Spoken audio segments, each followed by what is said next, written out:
The house with painted doors. The doctor told me it was a figment of my imagination, a hallucination, a phantom limb, cut off, but the ghost of a feeling remains. The doctor tutted and prescribed me a different pill. I've lost count of how many pills I've tried. There was the yellow one, and the red and white capsule, and the green one. They've succeeded in giving me incontinence, nausea, and hair loss. But they haven't taken away my girl. My doctor told me to talk about it, tell people. Who the hell am I supposed to tell something like this? My last friends abandoned me when Sylvia left. It's late here. It's just me. Where to start when there's so much to tell?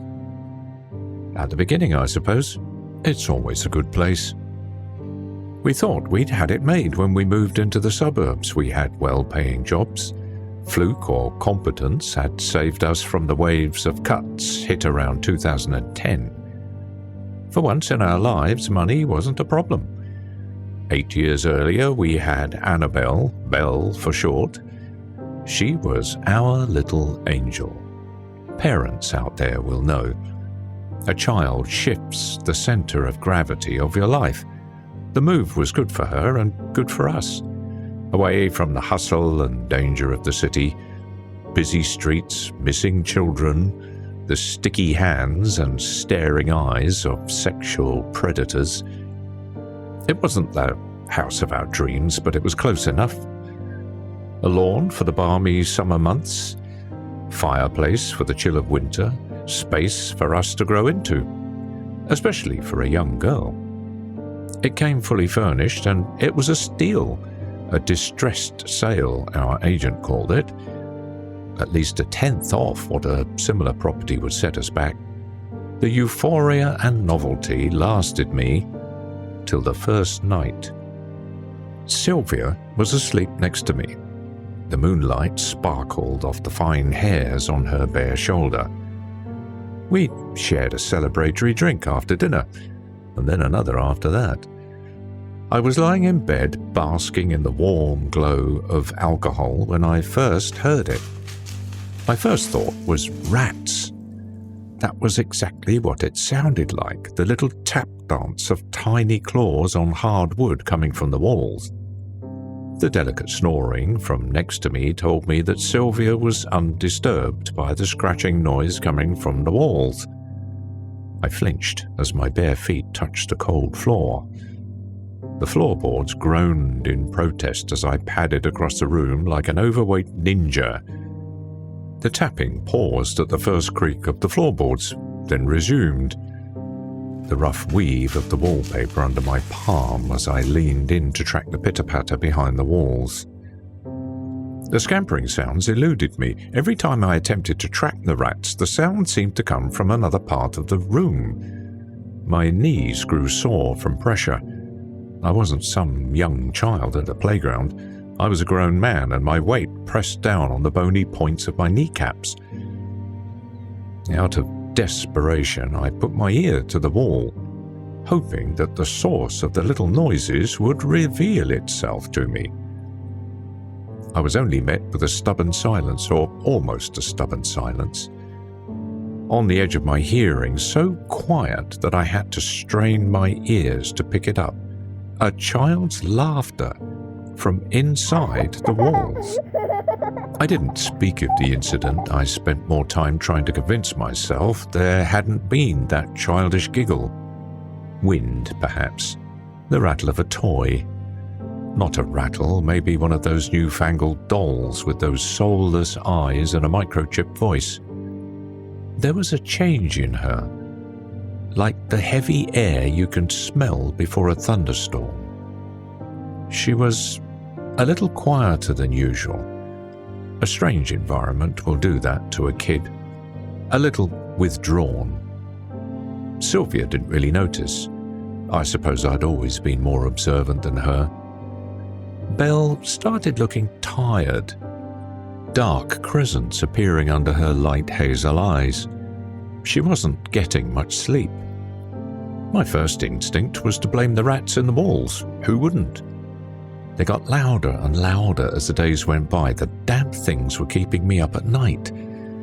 It seemed that the sounds progressed from simple scratchings to thumps, almost as though the cursed rodents were hurling themselves bodily against my walls. The thumping started sounding eerily like footsteps. I was not about to be defeated by a group of jumped-up rats in my own house. Fueled by testosterone-induced rage, I waged war. I tried glue traps, I tried poison, I tried cages. Nothing worked. I asked Sylvia about it, but she seemed oblivious to the late-night disturbances. That woman could sleep through a hurricane. I asked Belle if the noise was keeping her up at night. Sylvia was over in the living room watching TV while Belle and I did the dishes. She just looked up with those big eyes of hers. Well, the other children want to come in and play, but they can't open the door. The girl always had an overactive imagination, but this one hit a little too close to home for me. I felt the unfamiliar prickle of goose flesh on my arm. "You mean the door to the house?" I asked, keeping my tone deliberately playful. It was a game, just another of her little games. I had imaginary friends at that age, and why should my own child have been any different? "No, Daddy, the door behind the cupboard." We were up in her room. The opening theme from Desperate Housewives floated up through the floorboards a world away. I thought I'd humour my little girl, but there was something deadly serious in her tone that I could not shake. I reached back around the standalone wardrobe and felt nothing more than the smooth paint on the wall. "There's no door here, honey." "Look closer," she insisted. I held up my cell phone for light, still playing along. There was something strange in that palm width of space between the cupboard and the wall. A discoloration of the wall, perhaps, something darker in the shade of the wardrobe. The hard edges of the wardrobe bit into the soft flesh of my fingers. I put my back into it, and the piece of furniture gave ground grudgingly. And there it was, a door behind the wardrobe, just as Belle had said. Not any door, though. I ran my fingers over the smooth surface of the wall, just a painted one. So convincing were the brushstrokes on the door that I had to touch the wall again to tell myself it wasn't real. "Oh, how did you know this was here, baby bear?" I asked. "The other children told me." "Oh, from school?" As far as I knew, she hadn't brought friends home before. "No, Daddy, the children from behind the door," she said. I looked into her tawny eyes, hoping to spot some twinkle of mischief there. There was nothing there but an innocent earnestness. I lay in bed that night, studying the cracks on the ceiling. My heart pounded hard in my chest. A heavy bass line above the distant rumble of the heating. My daughter's words had unsettled me in a strange way I could not pinpoint. It felt off somehow, like a surrealist painting. One tiny detail throwing my carefully ordered world into disarray. I took deep breaths, trying to drive away that strange, tight fear in my chest. The odd painted door. A mural of some sort? Why was it still there when the room had been so clearly repainted? The thumping of the rats in the wall sounded so much like little footsteps. "The children from behind the door," she said. I rubbed at my forearms vigorously, trying to press the goosebumps back down into my skin. That's when the thumping started again. Not rats, I realized. Not rats at all. footsteps, the little bounce of a child. I crept up to my wall again, pressing my ear against the wallpaper. There was laughter there, soft and faint. Not the laughter of a single child. Children. Their happy footfalls beating a rough drumbeat on the wooden floor. There was someone else in there with my daughter. My heart jumped. I felt the chill in my veins as I rushed out of my room and tore down the corridor. The silvery light of the moon shone through the window. It gave everything an odd, flat look without contrast. Belle's room was only a few feet from the door to our bedroom, but my chest heaved with deep, body-shaking breaths. I could still hear them faintly through the door, the thud of feet on the floor. I steeled myself. It was nothing. Sound travelled strangely through these old houses. Echoes, maybe. She was just talking to herself in her sleep. The stress of moving, perhaps. Suitably calmed, I turned the doorknob slowly. There was a conspiratorial shush from the other side of the door, and silence descended like a shroud. I gave the door a gentle push. The room was dark and quiet. The moonlight crept into the room. My daughter was standing there just behind the door, a still figure against a dark background. The shock took the strength from my legs. I backed away a little quicker than I meant to. She just stood there, swaying slightly. Thin white crescents showed from under her hooded eyelids. Her lips were moving, almost soundlessly. I leaned forward, straining to make out what she was saying. It slowly became clear. One sentence over and over. All the doors are open now. All the doors are open. And from behind her, in the shadowed room, the quiet click of a door shutting. Belle didn't recall a thing the next morning. She could sense my frustration and fear as I quizzed her about the night before. Dark circles framed puzzled eyes in her pale face. She hadn't slept well last night either. Sylvia took her to school. I hadn't broached the topic with Sylvia yet. There was still some time before I had to leave for the office.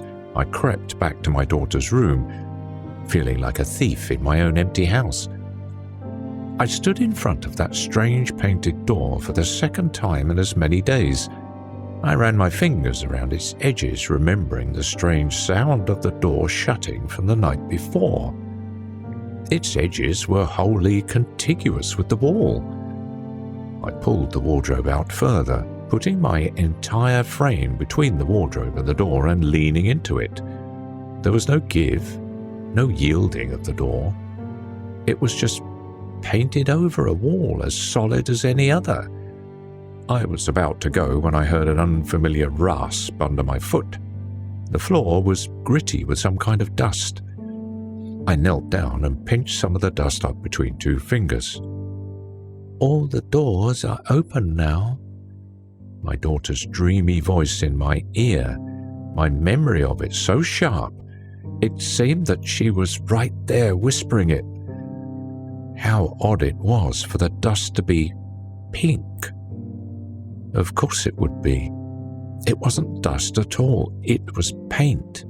Paint from the wall. Things didn't get better. The gambling footsteps continued at night unabated. That and the whispers and the giggles at night. Whatever was in my daughter's room toyed with me. It never let Sylvia hear it. I would stay up waiting to wake my wife up just in time to hear it, only to be met with a stubborn silence. Trickery wouldn't work either. We stayed up late to catch a DVD long into the small hours of the night, but the house remained quiet. The laughter from the next room was always tantalizingly distant. The happy sounds of children at play as though from a great distance, too great a distance to be in the room next to mine. Belle was in high spirits, but she was wasting away. Sylvia hadn't noticed it yet, but I felt it in the sharp bones of her shoulders, pressing into my arms when I hugged her, or her skinny arms that I could almost encircle with thumb and forefinger. I received an email from her form teacher mentioning that Belle still wasn't integrating well at school. He said that Belle was perpetually tired in class, and she had blamed late-night games of tag and hide-and-seek with her friends for her tiredness. "You need to exercise more control over your girl," he said. I had to know what was going on. Sylvia was already asleep. The nightly visits hadn't started yet. I slid into Belle's room silently, an open packet of flour in my hand. I scattered it all around the floor, taking care not to step into the flour myself. I lay back in my bed with a sigh, waiting for the sounds to start. Sleep took me unexpectedly, but what little I had was fitful and restless. I woke with a snort at first light. It was a Saturday, and it would be some time yet before the rest of the world awoke. I stretched under the covers, my back popping satisfyingly. I blinked the sleep from my eyes. The flour. I had to check the flour. I swung my feet off the bed and planted them on the floor, right next to a pair of white, speckled footprints, just where they would be if someone was standing over my bed staring at me. That damnable chill stole the warmth of the morning sun from my skin. My hands clenched and unclenched spastically like dying spiders. I stared at the trail of flour-marked footprints from my open door. How long had she stood there in the dark, watching me sleep, I wondered. I stood up on shaky legs, my hand on the wall to support myself down the corridor. Belle's door was ajar. It swung open silently. The sound of deep breathing told me that Belle was still asleep. There was but a single set of footprints, just starting from her bed, where her feet would have landed if she got off. No multiple footprints, just a single set from my daughter. Typical somnambulism, perhaps. The stress of the move, the new school could have brought it on. She never sleepwalked before, but who knew what dark things lurked in her psyche? I heaved a sigh of relief, chastising myself for a week's worth of irrationality. How reassuring the illusion of normalcy in our lives, and how quickly it shatters. Not with a roar or a flash, with something simple like my daughter's shoe bouncing off my toe as I tried to leave the room, flipping once, twice, and coming to rest next to a hollow in the flour on the floor. The size, the shoe, the prints. It didn't fit. It didn't match. Whatever had gotten off the bed had stood next to me the night before, and it wasn't Belle. After that cruel prank, the noises at night returned unabated. The strangeness started to leak. The night was no longer its sole province. I was waiting for Belle outside the upstairs toilet another Saturday morning when I heard the familiar taunting voices start up over the sound of the shower. A chorus of children's voices, saying something with a strange cadence, a chant almost. "Stay," they seemed to be saying. "Stay, stay, stay." They were in there. There was no way for them to escape. I found the door unlocked. I turned the knob, braced my legs, and threw open the door, and found nothing. Hot water still gushed from the showerhead. Steam billowed out into the cooler air of the corridor. No one was there. I'd seen her go in. I would have wagered my life on it, and yet she was gone. The giggling started again, coming down the corridor, mocking. Her room. I bolted down the corridor. I found her there, a towel wrapped around her bare body, staring at me with cold mirth from her bed. Her dripping hair had left a trail of water on the wooden floor, a trail which led to the wall with the painted door. I felt her eyes trailing me as I left the room. I shut the shower off, looking for how my daughter and the voices had escaped the tiny toilet. It took a minute, like the picture with the young lady that turned into an old crone. The answer was right there in front of me. Sketched out between the tiles in front of me, in bold strokes of dark mildew, was the vague outline of a door. It was another sleepless night. I thought long and hard about trying to explain everything to Sylvia. It sounded crazy. There were doors in the walls, doors that our daughter had walked through, doors let in something strange into our house, something that wanted her to stay. The thought lingered in the back of my head like a suppurative scab, itchy and red and raw. Sleep would not come easy. I was contemplating a little chemical assistance to aid me along my way when I grew aware of a soft sliding sound. Movement caught my eye. I saw a slim figure slowly shuffle by the door to our bedroom. "Belle?" I called out to her softly.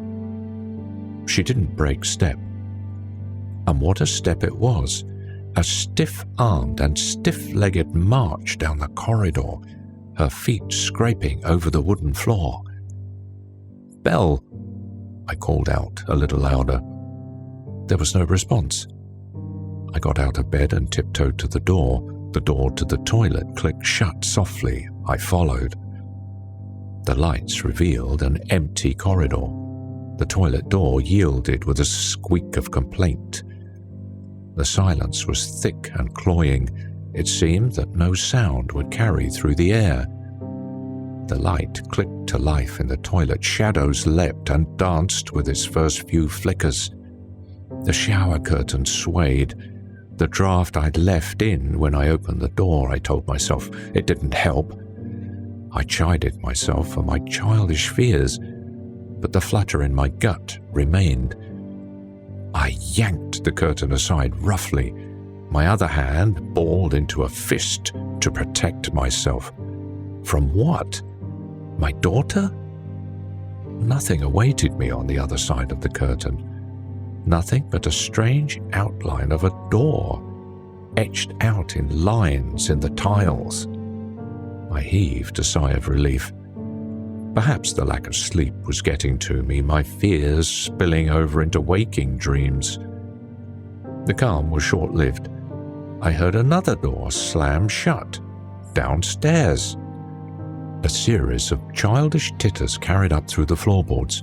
I bolted downstairs. Again, the lights revealed nothing. Almost nothing. The huge throw rug that had come with the furnished house had been tossed aside. There, hidden under it, was another door, scratched into the parquet flooring. I felt sick to my stomach, thinking of the days we'd spent on the couch, with our feet on that hideous thing. I ran my fingers around the thin grooves of the scratch marks. The door felt cool to the touch, cooler than the surrounding wood, the same feel of a front door guarding against the winter chill. Whatever it was the door guarded against, it was cold, very cold. The laughter started again, taunting, mocking. I heard the creak of my daughter's footsteps on the stairs to the basement. The light of the living room seemed to shy away from the depths of the basement. I could make out Belle's outline, just where the light of the living room met the darkness of the basement. The light switch was at the foot of the stairs. The steps sang under my weight. Belle didn't turn around. I reached out to grab her shoulder. Her bony shoulder was icy cold. I pulled her towards me. I could just nearly see her face. Something blotted out the light. I blinked at the silhouette at the top of the staircase. "Daddy, why are all the lights on?" Belle's voice. Oh God, Belle was at the top of the stairs. I felt the light caress of fingers on my hand. The girl in front of me, her fingers on mine.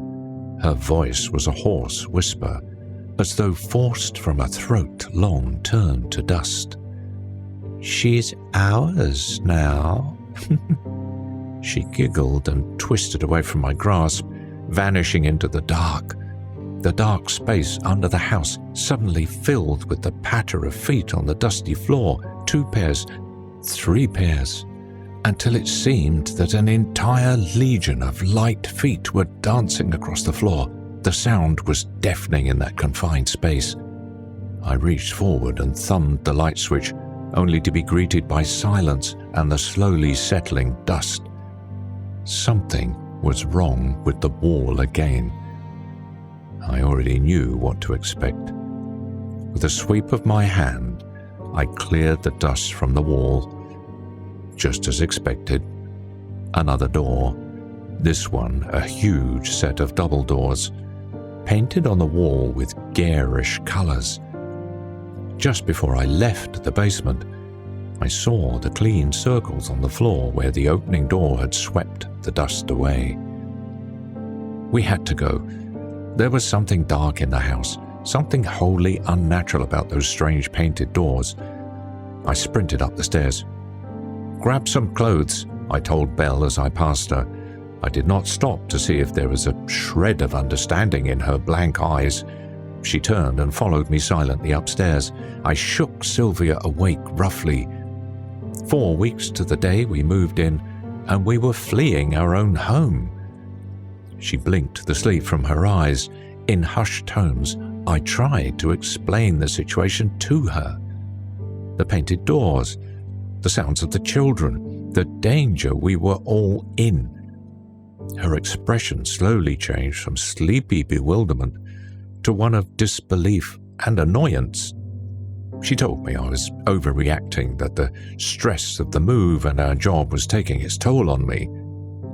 We would talk about it in the morning, she said. Get help from a doctor if we needed to.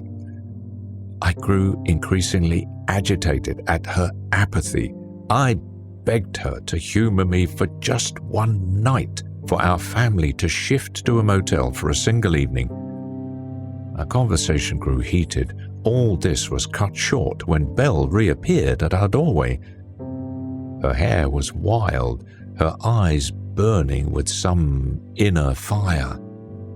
You should go now. All the doors are closing soon. I must stay with them. Her voice was toneless, the flat delivery of an atheist reciting a litany. Sylvia gaped. Having her daughter acting as strangely as her husband tipped her over the edge. Weeping, she rushed forward and held Belle close to her. You're not going anywhere. This isn't real. Daddy's sick. He's made you sick too. You and I will get away from here. Get away from Daddy. These words felt like physical blows. I felt sick. My wife started pulling at Belle's hand, trying to move her. Belle stood fast. There was nothing my wife, with her advantages in strength and weight, could do to shift her an inch. Sensing their prey about to evade them, the things in the house grew restless. Our room filled with the sound of feet on the floor, the sound of little feet running up and down the corridors. With a squeak, Sylvia pulled the door shut and leaned against it. The door shuddered on its hinges as unseen things flung themselves against it. Unsuccessful, the house grew silent. Sylvia stared at the doorknob. I shook my head, stepping off the bed. I had just got to my feet when a new horror showed itself. Our wall was stretching, distending like a boil, bulging obscenely towards us. There was a door in our room under the wallpaper. It had been here all along. Sylvia began to sob, big hiccuping sobs of fear. We heard the tearing sound of the glue ripping off the walls. The blister on the wall took shape. I saw the hard edges of the door pressing, straining against the wallpaper, and behind that, the sharp points of fingers pressing outwards. Many, many pairs of hands, and then a rip. A pale finger burst through the thick wallpaper. It hooked downwards and began to tear at the fabric. Sylvia and I were transfixed by the sight and paralyzed by fear. Sylvia screamed as Belle tore herself free from her mother's grasp.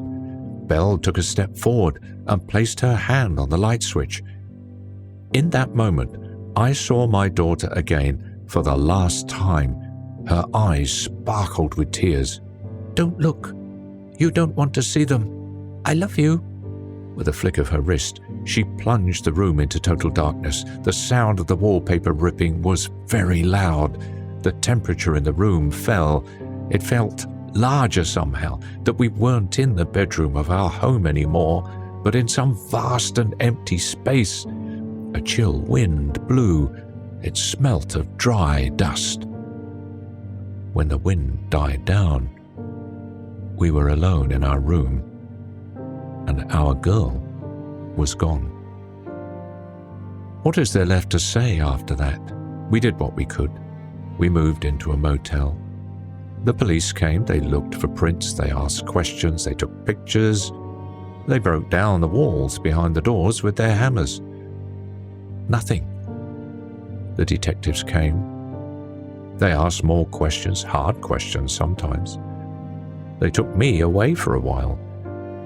The doctors came. They cajoled and counseled. They asked me about my parents, about our family, if I'd ever hurt my daughter. The doctors found nothing wrong with me. The cops found nothing in my house. The detectives found nothing false in our story. They let me go. Sylvia and I stayed with her parents for a month. Belle's disappearance ripped a hole in our lives. We tried. Some things just don't heal right. Others don't heal at all. Things weren't the same. The split was amicable. We just drifted. No arguments, no fights. Just a slow death of the love that had once bound us. And then what? I came back here. There was nowhere else I could go. The first night was the hardest. The bedroom was out of the question. I spent the first night on the couch hugging a bottle of Jack. It was midnight when the laughter woke me. They were still there, in the house. Through the tinkling of the laughter, I could pick out just a single voice. A father never forgets the voice of his child. The doors were gone, but they were still there. She was still there.